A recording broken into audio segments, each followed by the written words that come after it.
In the rolling hills of Westchester County, just beyond the glittering skyline of New York City, stood the Coleman estate, a sprawling mansion that seemed to rise from the earth like a monument to wealth and ambition.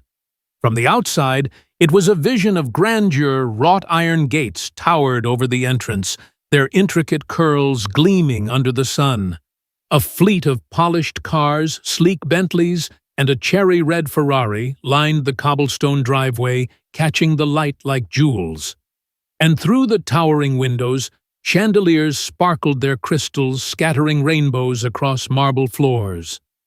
To passers-by, it was a palace, a testament to the success of Richard Coleman, a billionaire whose name was synonymous with power in the world of finance.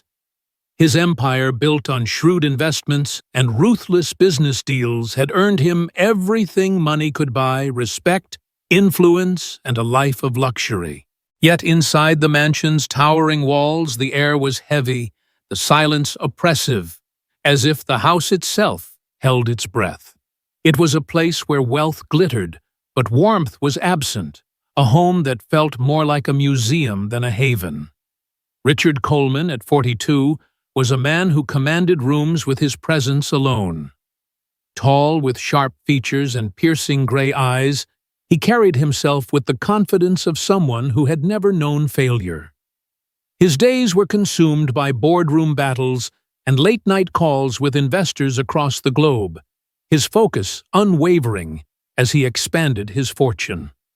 But beneath the tailored suits and the steely exterior, there was a void, a wound that had festered since the death of his wife Laura 3 years earlier. Laura had been the heart of their family, her laughter a melody that once filled the halls. She had been the one to soften Richard's edges, to remind him that life was more than contracts and profits. Her sudden passing a car accident on a rain-slicked road had left him hollow, his grief hardening into a cold pragmatism. He had no patience for sentiment, no belief in anything beyond what he could see, touch, or measure. To Richard, faith was a crutch for the weak prayer, a fairy tale for those too frail to face reality. He had built his world with his own hands, and he trusted nothing else. In the sprawling mansion, Richard's twin sons, Jamie and Daniel, navigated their lives like shadows cast by their father's towering presence. At 10 years old, they were mirror images of each other, dark brown curls, wide brown eyes that held a depth beyond their years, and a quiet longing that clung to them like a second skin. Jamie was the quieter of the two, his thoughts often lost in a world of his own. He would sit for hours by the tall windows of the library, staring out at the manicured gardens, his small hands folded in his lap, as if waiting for someone who would never return. His eyes, heavy with unspoken sadness, seemed to search the horizon for answers he couldn't find. Daniel, on the other hand, was the spark of the pair, his energy a desperate attempt to outrun the grief that weighed on him. He would race through the halls, his laughter forced and fleeting, as if trying to convince himself and Jamie that they could still find joy. But even Daniel's brightness dimmed at night, when he would bury his face in his pillow, muffling the soft sobs he didn't want anyone to hear. The boys had everything money could buy: game consoles, designer clothes, the latest gadgets, but no amount of toys could fill the void left by their mother's absence. The mansion, for all its opulence, was a place of echoes. The high ceilings, adorned with intricate crown molding, seemed to swallow sound, leaving only silence in their wake. The grand dining room, with its long mahogany table and velvet-upholstered chairs, was rarely used. Richard preferred quick meals in his office, and the boys ate in the kitchen under the watchful eye of a rotating staff of nannies and cooks. The staff, though well-paid, moved through the house like ghosts, their interactions with the family brief and transactional. Richard's rules were clear efficiency above all, no unnecessary chatter, no disruptions to his carefully ordered world. The nannies tucked the boys in at night with mechanical precision, their good-night wishes devoid of warmth. The cooks prepared elaborate meals that often went untouched, the boys picking at their plates as they sat in silence. The house was a machine perfectly maintained, but lifeless, its beauty a facade that hid the emptiness within. Into this world stepped Lillian Harper, the new maid, on a crisp autumn morning. She was neither glamorous nor imposing, a woman in her early 30s with a plain but neat appearance. Her dark hair was pulled back in a simple bun, and her brown eyes held a warmth that seemed out of place in the sterile mansion. Dressed in a modest navy uniform, she carried herself with a quiet dignity, her steps soft but purposeful as she crossed the threshold of the Coleman estate. Richard had interviewed her the previous week, a brief and perfunctory meeting in his office. He had barely looked up from his papers, asking only about her experience and availability. To him, she was just another cog in the machine, a worker to keep the house clean, prepare meals when needed, and stay out of his way. He didn't ask about her life, her family, or the faint smile that lingered on her lips, as if she carried a secret source of peace. Lillian, however, noticed things Richard did not. She saw the way Jaime's shoulders slumped as he sat by the window, his small frame curled inward, as if shielding himself from the world. She heard the hitch in Daniel's voice when he tried to make a joke, the forced cheer that never reached his eyes. She felt the chill in the air, not from the temperature, but from the absence of connection, of love. Lillian's first day was a quiet one, her tasks straightforward: dust the endless surfaces of the mansion vacuum, the plush carpets polish the silverware that was rarely used. She moved through the rooms with efficiency, her hands steady and her demeanor calm. But as she worked, she observed. In the boys' bedroom, she found a small, worn teddy bear tucked under Jamie's pillow, its fur faded from years of being held. In the playroom, she saw Daniel's half-hearted attempts at building a Lego castle. The pieces scattered, as if he had lost interest halfway through. She noticed the photographs on the walls. Laura, radiant and smiling, her arms around the boys when they were toddlers. Richard standing beside her with a rare softness in his expression. Those images were a stark contrast to the present, a reminder of what had been lost. Lillian didn't speak much that first day, keeping to Richard's rule of minimal chatter. But her eyes were sharp, her heart attuned to the silent cries of the house. As evening fell, Lillian finished her chores and prepared a simple dinner for the boys, chicken and roasted vegetables, a meal she hoped would bring them some comfort. The kitchen, with its gleaming stainless steel appliances and granite countertops, was as pristine as the rest of the house, but it felt warmer with the scent of food in the air. Jaime and Daniel sat at the island, their plates before them, picking at their meal with little enthusiasm. Lillian stood nearby, wiping down the counter, her presence unobtrusive but steady. "How was school today?" she asked gently, her voice soft enough not to startle them. Daniel shrugged, poking at a carrot with his fork. "It was okay," he mumbled, his usual energy subdued. Jaime said nothing, his eyes fixed on his plate, but he glanced up at Lillian for a brief moment, as if surprised by her question. The previous staff had rarely spoken to them beyond instructions, their interactions cold and functional. Lillian's warmth, though subtle, was a flicker of light in their dim world. That night, as Lillian made her way through the upstairs hall to check the boys' room before leaving, she heard a faint sound, whispers, soft and tinged with sadness. She paused outside their door, which was slightly ajar, and listened. "I miss her." Daniel's voice came barely audible. "I wish Mommy was here to tell us stories." Jamie's response was quieter, almost a whisper. "Or to pray with us, like she used to." Lillian's heart tightened, a pang of empathy washing over her. She remembered her own childhood nights, when her mother would sit by her bed telling stories of hope and kindness, ending with a simple prayer that made the world feel safe. Without thinking, she pushed the door open gently and stepped inside. The boys looked up, startled, their eyes wide in the dim glow of the bedside lamp.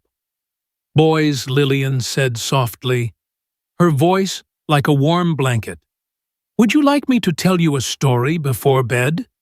Daniel's face lit up, a spark of excitement breaking through his sadness.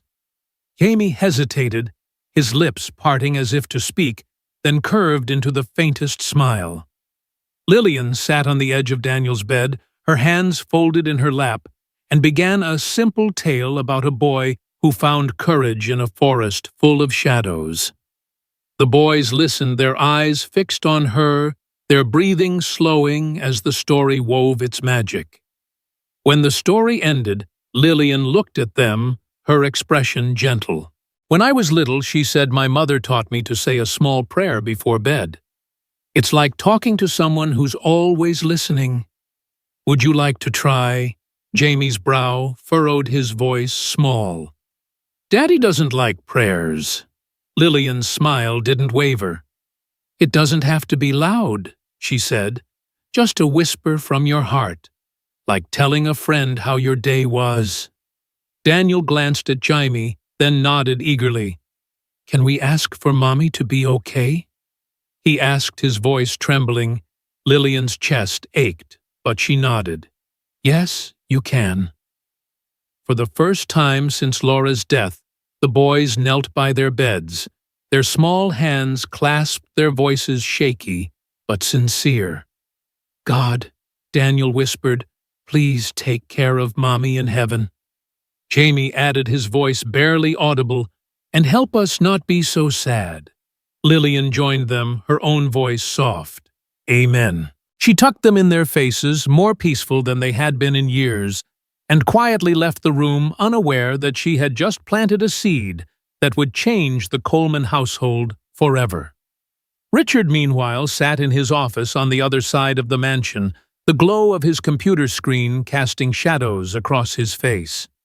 He was reviewing spreadsheets, his mind focused on numbers and deals, oblivious to the small act of kindness unfolding upstairs. The house was quiet, as he preferred its silence, a reflection of the control he exerted over his world. But beneath that control, there was a restlessness, a nagging sense of something missing. He pushed it aside, as he always did, and poured himself a glass of whiskey, the amber liquid catching the light of the chandelier above. The mansion was his domain, a fortress of his own making, but it was also a prison, one he had built with his own hands. As the night deepened, the boys slept soundly for the first time in months, their dreams touched by the warmth of Lillian's story and the faint hope of their whispered prayers. The mansion, though still cold, held a flicker of something new, a spark that would soon challenge the walls Richard had built around his heart. The Coleman mansion, with its towering columns and polished marble floors, stood as a monument to Richard Coleman's success, but its grandeur masked a persistent chill that seemed to seep into every corner. The days following Lillian Harper's arrival unfolded quietly, her presence a subtle shift in the mansion's rhythm. She moved through her tasks with the same calm efficiency, dusting the ornate furniture, scrubbing the endless countertops, and preparing meals that filled the kitchen with comforting aromas.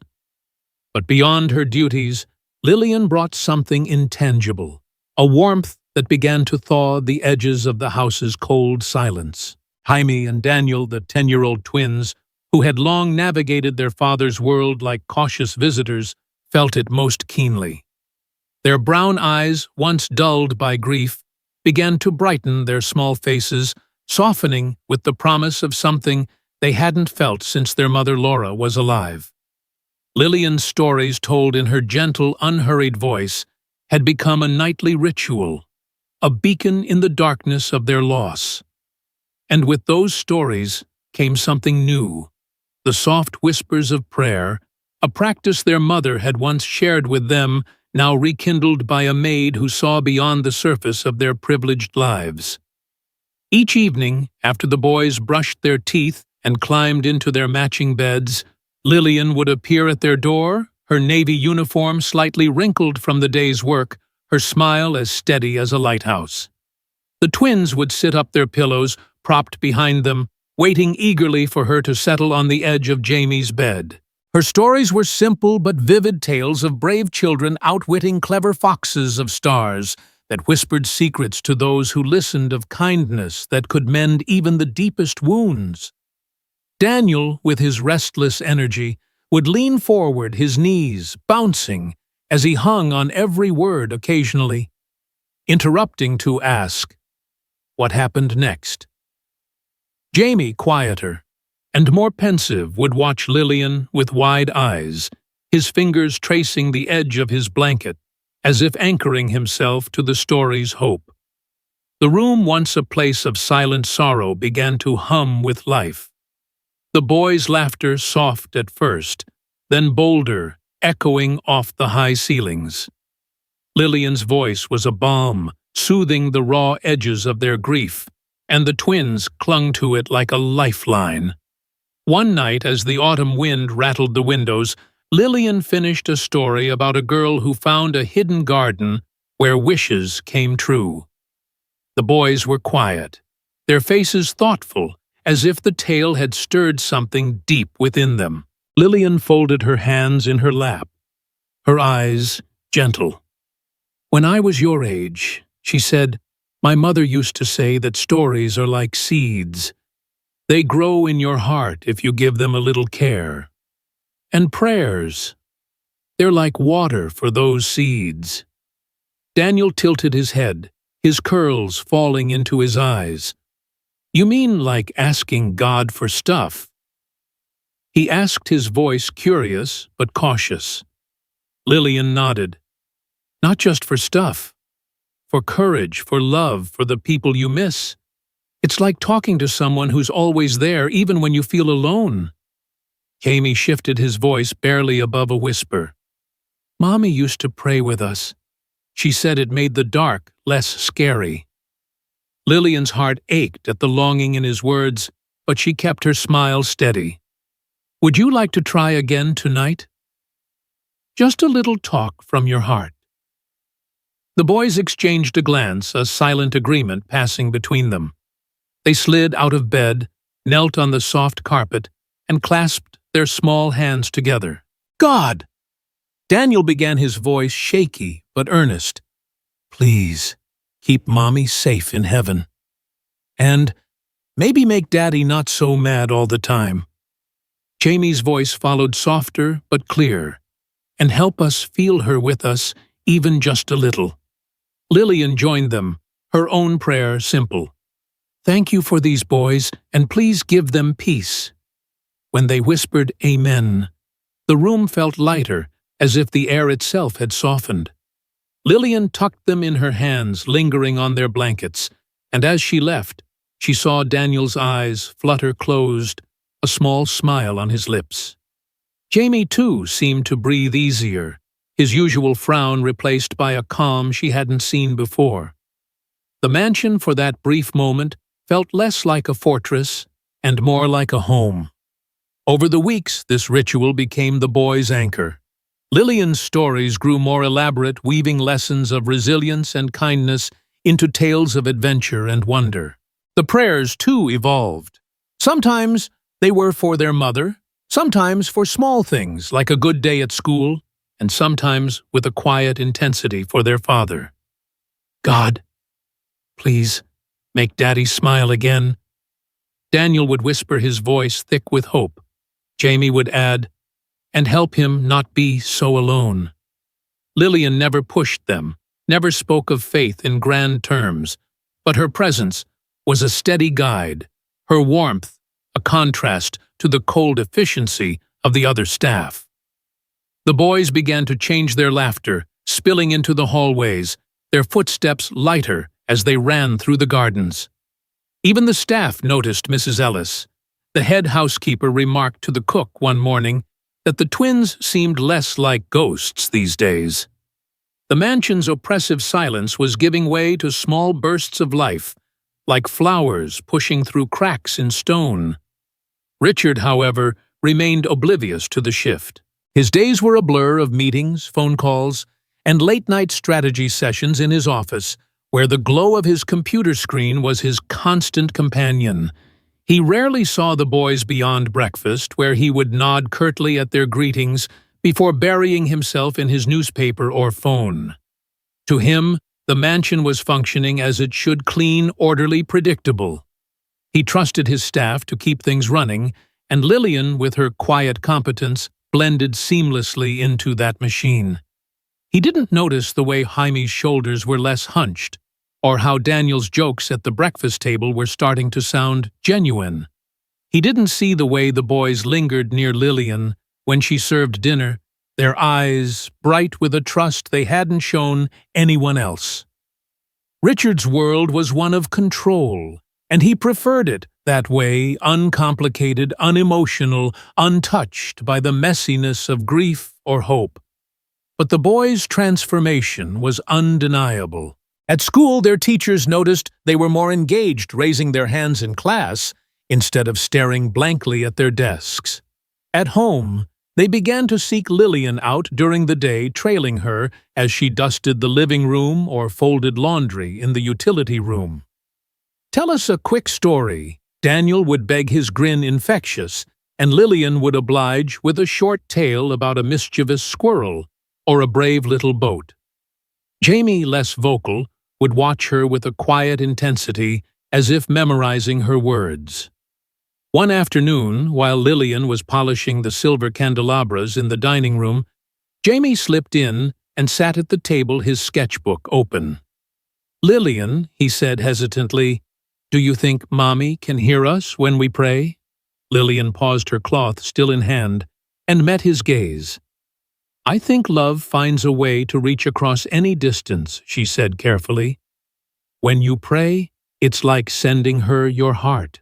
Jaime nodded, his pencil moving across the page, drawing a figure that looked like a woman with long hair surrounded by stars. The change in the boys didn't go unnoticed by the other staff, though they kept their observations to themselves. Richard's rules discouraged gossip, and most were too busy to dwell on the twins' newfound brightness. But Lillian saw it all: the way Daniel's laughter carried through the halls, the way Jaime's drawings began to include brighter colors, the way the boys would huddle together at night, whispering about the stories they'd heard. She felt a quiet pride, but also a growing unease. She knew Richard's stance on faith, having overheard his curt dismissals of anything spiritual during her interview. "I don't need dreamers in my house," he'd said, his voice sharp. "Just do your job." Lillian had nodded, but her heart was with the boys, and she couldn't ignore their need for something more than toys and tutors. She treaded carefully, keeping the prayers soft and private, confined to the safety of their bedroom. But the seed she had planted was growing, and it was only a matter of time before it reached Richard's notice. That moment came on a rainy evening as Richard returned late from a meeting in Manhattan. The house was quiet, the boys already in bed, and Lillian was finishing her chores in the kitchen. Richard, his coat damp from the storm, passed by the upstairs hall on his way to his office. He paused, hearing a faint sound, voices low and rhythmic, coming from the twins' room. Curious, he stepped closer, his polished shoes silent on the carpet. The door was slightly open, and through the crack he saw them, Jaime and Daniel, kneeling by their beds, their hands clasped, their heads bowed. Lillian sat nearby, her voice barely audible as she joined them in a soft amen. Richard's brow furrowed, his jaw tightening. Prayer. The word hit him like a slap, stirring memories he'd buried deep. Laura kneeling with the boys when they were toddlers, her voice gentle as she spoke words he'd dismissed as nonsense. He had mocked her, then calling it a waste of time, and now here it was again in his house, under his roof, taught by a maid he'd hired to clean, not to preach. Richard didn't storm in. He stood frozen, his hand on the doorknob, his chest tight with a mix of anger and something he couldn't name. The boys' voices echoed in his mind. "Please, make Daddy happy again." And for a moment, he saw Laura's face, her eyes full of faith and love. He pushed the memory away, his anger flaring. This was his house, his rules, his sons. He had built his life on logic, on control, not on fairy tales. Lillian was overstepping, filling their heads with ideas he'd rejected long ago. He turned away, his footsteps heavy, as he retreated to his office, the whiskey bottle calling his name. That night he sat in the dark, the rain pounding against the windows, his mind a storm of its own. He didn't sleep, his thoughts tangled with memories of Laura and the sound of his son's prayers. By morning, his decision was clear. Lillian had to go. She had crossed a line, and he would not tolerate it. The mansion, he told himself, would remain as he wanted it, orderly, predictable, free of the foolishness that threatened to unravel his carefully constructed world. But as he poured his coffee, unaware of the boys' growing courage, he couldn't shake the echo of their voices or the faint, unsettling feeling that something was shifting beyond his control. The Coleman mansion, with its polished marble floors and glittering chandeliers, stood as a silent witness to the storm brewing within its walls. The air, once heavy with an oppressive quiet, now crackled with tension, as if the house itself sensed the clash that was coming. Richard Coleman, the billionaire whose life was a fortress of control, had made up his mind. Lillian Harper, the maid who had dared to bring prayer into his home, would be gone by the end of the day. His decision was final, forged in the sleepless hours of the previous night, when the sound of his son's whispered prayers had stirred memories he'd long buried. To Richard, those prayers were an intrusion, a betrayal of the world he'd built, one where faith had no place, where logic and hard work reigned supreme. But Jamie and Daniel, his 10-year-old twins, were no longer the silent shadows they'd been since their mother's death. Lillian's warmth, her stories, and the quiet ritual of prayer had awakened something in them, a spark of defiance rooted not in anger but in love. As the morning sun filtered through the tall windows, casting golden streaks across the dining room, the stage was set for a confrontation that would challenge the very foundations of Richard's carefully ordered world. Breakfast that morning was a somber affair. The long mahogany table set with fine china and silverware gleamed under the chandelier's soft glow, but the mood was anything but warm. Lillian moved quietly, serving plates of warm pancakes and fresh fruit.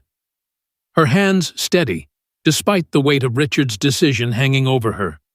Jamie and Daniel sat across from their father, their small hands gripping their forks, their eyes fixed on their plates. The boys had overheard their father's harsh words to Lillian the previous night, their ears pressed against the study door as he declared her dismissal. The memory of his voice, sharp, unyielding, had kept them awake, their whispers filled with fear and determination. Richard, seated at the head of the table, hid behind his newspaper, his jaw tight, his coffee untouched. He could feel the tension, the way the boys' silence was different from their usual quietness. It wasn't resignation this time. It was resistance, and it unnerved him. Lillian, Richard said suddenly, his voice cutting through the silence like a blade. "We need to talk. Now." The boys froze, their forks clattering softly against their plates. Lillian paused, her cloth in hand, and met his gaze with a calm that belied the tremor in her chest. "Yes, sir," she said, wiping her hands on her apron before following him to his study. The heavy oak door closed behind them with a thud that echoed through the dining room, leaving Jamie and Daniel alone. The twins exchanged a glance, their brown eyes wide with worry. Daniel's lip trembled, but he clenched his fists, his voice barely a whisper. "We can't let her go, Jamie. She makes things better." Jaime nodded, his usual quietness replaced by a steely resolve. "We have to do something," he said, his voice soft but firm. The boys pushed their plates away, their appetites gone, and sat in silence, their minds racing for a way to save the one person who had brought light back into their lives. Inside the study, Richard stood behind his desk, his arms crossed, his gray eyes cold as steel. The room, with its dark wood paneling and shelves lined with leather-bound books, felt like a courtroom, and Richard was both judge and jury. "What exactly do you think you're doing in my house?" he demanded, his voice low, but laced with fury. Lillian stood before him, her hands clasped, her posture straight, but not defiant. "Sir, I don't understand," she said, though she knew exactly what he meant. Richard's eyes narrowed. "Don't play games with me. I heard you last night teaching my sons to pray." Filling their heads with nonsense. Lillian swallowed, her hands trembling slightly, but her voice remained steady. "They were sad, sir. They missed their mother. They wanted comfort, and I gave them what I knew could help, a little hope, a little peace." Richard's jaw clenched, his fists tightening at his sides. "Comfort," he snapped. "By preaching lies, I pay you to clean, to cook, to keep order, not to sneak behind my back and fill their heads with fairy tales." Lillian's eyes softened, her voice gentle but unwavering. "Children need more than food and clothes, Mr. Coleman. They need love. They need to believe tomorrow can be better." Richard's face darkened, his anger flaring at her words. "Enough," he said, his voice rising. "I raise my sons, not you. I won't have a maid undermining me in my own home.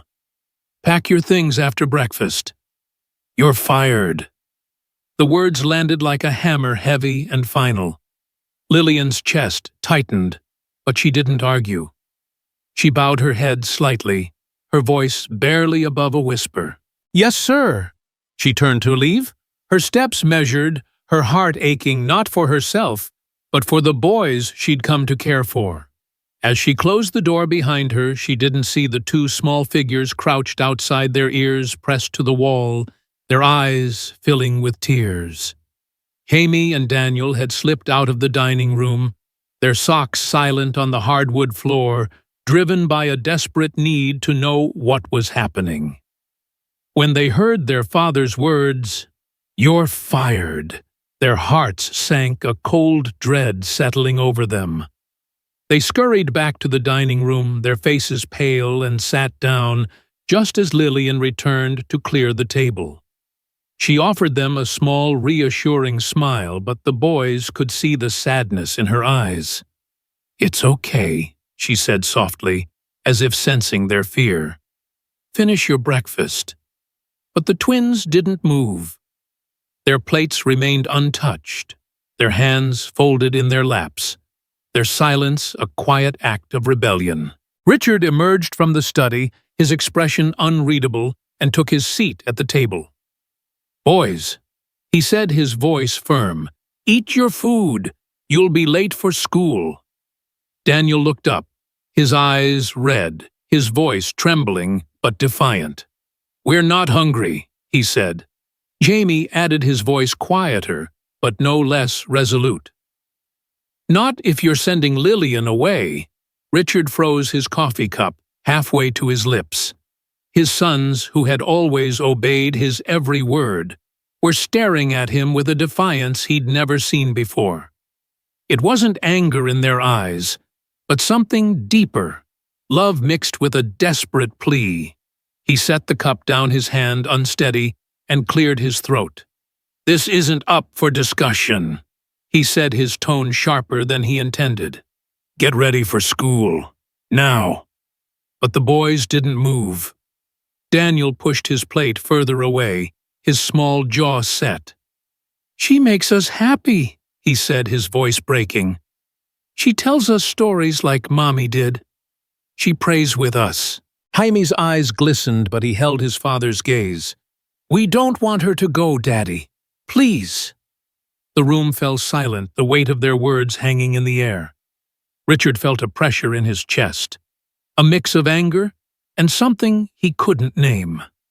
He stood abruptly, his chair scraping against the floor, and strode to his office, slamming the door behind him. Lillian watched him go, her heart heavy, but her resolve unbroken. She knelt beside the boys, her voice soft. "It's all right," she said, though her eyes betrayed her worry. "You need to eat, and you need to go to school. I'll be okay." But Daniel shook his head, tears spilling down his cheeks. "We prayed for you last night," he said. "We asked God to let you stay." Jamie nodded, his voice barely audible, "And we prayed for Daddy to be happy again." Lillian's throat tightened, her eyes stinging. She squeezed their hands gently, unable to find words, and stood to finish her work, her movements slow and deliberate. The boys remained at the table, their food untouched, their silence a quiet protest that echoed through the mansion. That evening, the house felt colder than ever. Richard sat in his office, a glass of whiskey in his hand, his mind a tangle of anger and confusion. He told himself he was right. Lillian had overstepped, and his sons needed to learn that his rules were absolute. But the image of their faces, defiant and tear-streaked, haunted him. He couldn't shake the sound of their voices, the way they'd spoken of happiness, of their mother. Memories of Laura flooded back, her gentle laughter, the way she'd kneel with the boys at bedtime. Her hands folded as she whispered prayers he'd dismissed as foolish. He had loved her deeply, but he'd never understood her faith. Now, hearing those same prayers from his sons, he felt a crack in the armor he'd built around his heart. Upstairs, Jamie and Daniel couldn't sleep. They lay in their beds, the moonlight casting shadows across the room, their whispers urgent and determined. "We can't let her go," Daniel said, sitting up, his curls wild from tossing and turning. "She's the only one who makes this place feel like home." Jamie nodded, his eyes fixed on the ceiling. "But Daddy won't listen. He never does." Daniel's face hardened, a rare determination in his usually playful expression. "Then we'll pray louder," he said. "We'll show him ourselves." The boys slipped out of bed, knelt on the soft carpet, and clasped their hands together. "God," Daniel began, his voice shaky but bold, "please don't let Daddy send Lillian away. She makes us happy. She makes the house warm." Jamie's voice followed, trembling but clear. "And please help Daddy not be so sad. We just want him to smile again." Their voices carried down the hall, faint but piercing, and Richard, who had left his office to check on them, froze on the stairs.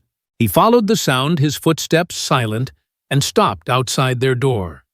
It was slightly ajar, and through the crack he saw them, his boys, kneeling in the dim light, their small hands clasped, their faces earnest. Lillian stood quietly in the corner, her presence unobtrusive, her eyes glistening with tears. She hadn't prompted them this time. The boys had chosen to pray on their own. Richard's chest tightened, his breath catching. "Please, God," Daniel whispered again, "don't let Daddy be sad anymore." The words hit Richard like a wave breaking through years of carefully built walls. He wanted to storm in to demand they stop, but his legs wouldn't move. His eyes burned a sensation he hadn't felt in years. For a moment, he saw Laura in his mind, her smile soft and knowing, as if she were watching this moment unfold. Richard stepped back, his hand gripping the railing, and retreated to his office without a word. He sat in the dark, his whiskey untouched, his mind reeling. His sons' voices echoed in his head, their prayers a mirror to the ones Laura used to say. He had mocked her for it, called it a waste of time. But now, hearing his boys plead for his happiness, he felt something shift deep within him. Anger still simmered, but it was mingled with pain, with a longing he hadn't allowed himself to feel since Laura's death. The mansion, once his fortress, felt like a cage, and for the first time, Richard wondered if he was the one trapped inside it. As the night stretched on, the boy's prayers lingered in the air, a quiet rebellion of love that refused to be silenced, setting the stage for a reckoning that would test the limits of Richard's control and the depth of his heart. The Coleman mansion, once a fortress of silence and control, stood on the cusp of transformation. The grand chandeliers still glittered, the polished cars still gleamed in the driveway, but within its walls, something was shifting. Richard Coleman, the billionaire who had built his empire with logic and unyielding will, was unraveling. The defiance of his twin sons Jamie and Daniel had shaken him, their refusal to eat their whispered prayers for his happiness, their desperate plea to keep Lillian Harper the maid who had brought warmth back into their lives. Richard's decision to fire Lillian had been absolute, a reflex born of his rejection of faith and anything that threatened his carefully ordered world. But the image of his boys kneeling in prayer, their small voices pleading for him to smile again, had cracked something deep within him. The mansion, for all its opulence, could no longer shield him from the truth his sons needed more than money. And he was failing them. As morning broke, casting soft light across the sprawling estate, Richard faced a choice: hold fast to his pride, or let love break through the walls he'd built around his heart. The dining room was quiet, the air thick with unspoken tension. Jamie and Daniel sat at the long mahogany table, their plates untouched, their eyes fixed on the tablecloth. Their defiance from the previous day lingered, their small faces set with a determination that belied their 10 years. Lillian moved silently, clearing dishes she'd barely served her Navy uniform crisp, despite the weight of her impending departure. Richard sat at the head of the table, his coffee cooling in its cup, his newspaper folded but unread. He could feel the boy's silence, not the usual quiet of obedience, but a heavy, deliberate protest. His jaw tightened, his fingers drumming against the table, but the anger he'd clung to last night felt hollow now. The memory of their prayers. "Please, God, don't let Daddy be sad anymore," echoed in his mind, mingling with images of Laura, his late wife who had once filled this house with love and faith. He cleared his throat, his voice rough. "Boys, eat your breakfast. You need to get ready for school." Daniel looked up, his brown eyes red-rimmed but defiant. "We're not going," he said, his voice steady. "Not if you send Lillian away."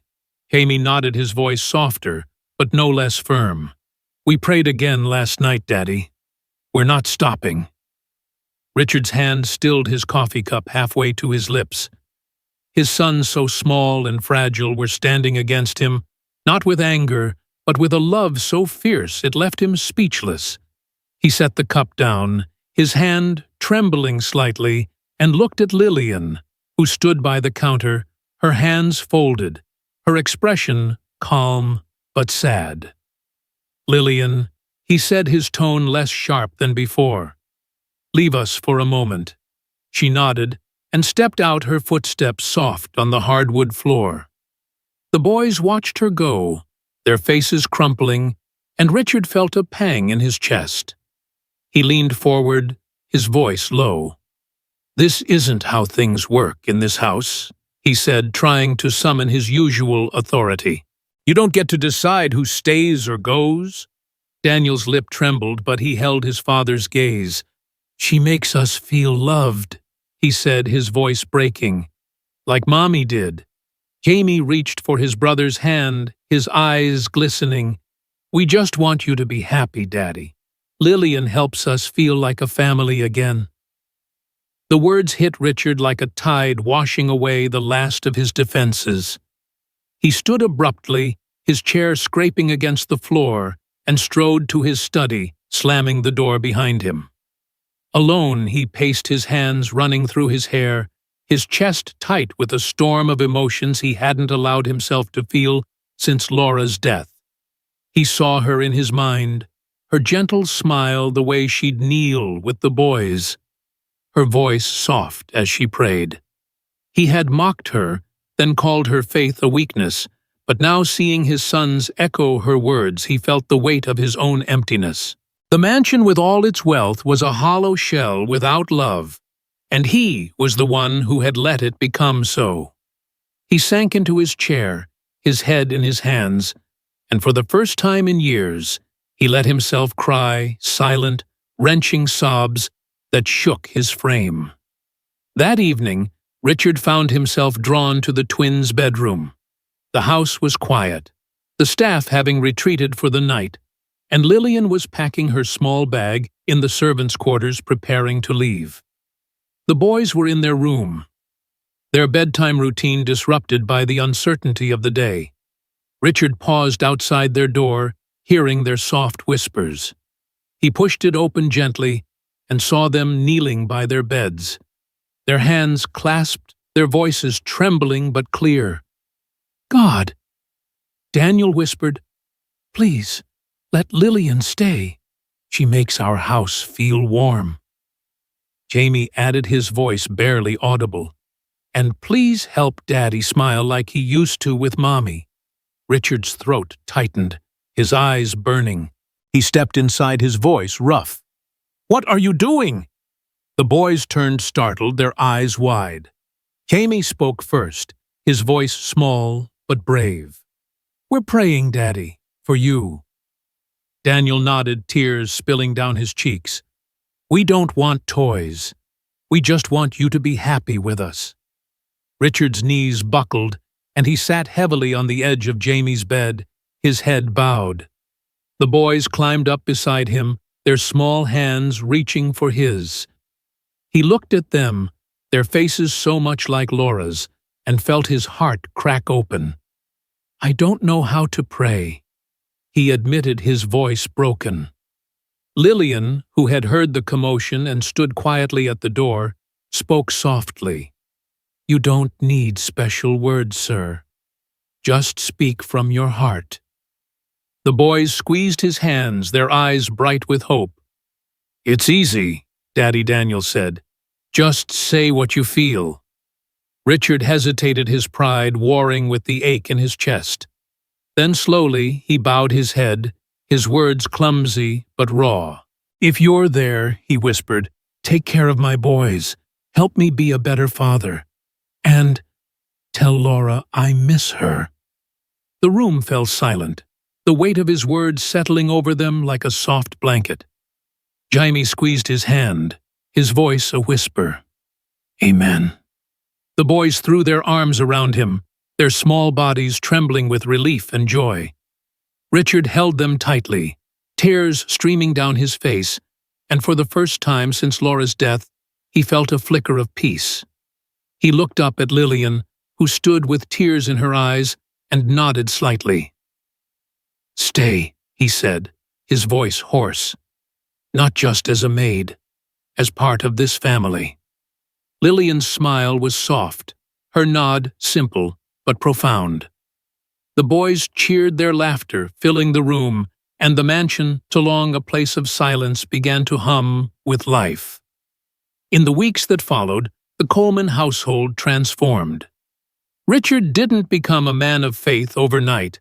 His skepticism ran deep, shaped by years of relying on himself alone. But he began to listen, to join the boys in their bedtime prayers, his words halting but sincere. He started spending evenings with them, playing board games in the living room, their laughter echoing through the halls. The staff noticed the change. Mrs. Ellis, the head housekeeper, remarked that the house felt alive again. Lillian remained, her role evolving from maid to confidant, her stories and quiet wisdom a steady presence. The boys ran through the gardens, their joy unbridled, their drawings and laughter filling the once empty spaces. Richard smiled more. his gray eyes softening, and though he still worked long hours, he made time for his sons, learning to be the father they needed. The lesson was clear, etched into every moment of their journey. Money could build walls, but only love could tear them down. Wealth could fill a house with treasures, but only connection and hope could make it a home. Richard learned that vulnerability was not weakness, that opening his heart to his son's love and to the possibility of something greater could heal wounds he'd thought permanent. The mansion, once a cage, became a sanctuary, its halls alive with the sound of family. One evening, as Richard watched Jamie and Daniel kneel with Lillian, their voices mingling in a simple prayer, he felt a warmth he hadn't known in years. He joined them, his hand resting on theirs, and whispered his own prayer, not for wealth or success, but for the courage to keep his heart open. The boys noticed his smile, a real deep smile that lit up his face, and they leapt into his arms, shouting, "Daddy's smiling! Daddy's smiling!" Richard held them close, his voice a whisper. "I promise I'll never shut love out of this house again." Lesson learned. The story teaches that true wealth lies not in material possessions, but in the bonds of love, trust, and hope that connect us. For children, and for all of us, the greatest gift is a sense of belonging and the courage to embrace vulnerability. Richard's journey shows that letting go of pride and opening one's heart can transform even the coldest spaces into a home filled with warmth and meaning. This lesson encourages us to prioritize emotional connection and to find strength in the simple acts of care and faith that bring us closer together.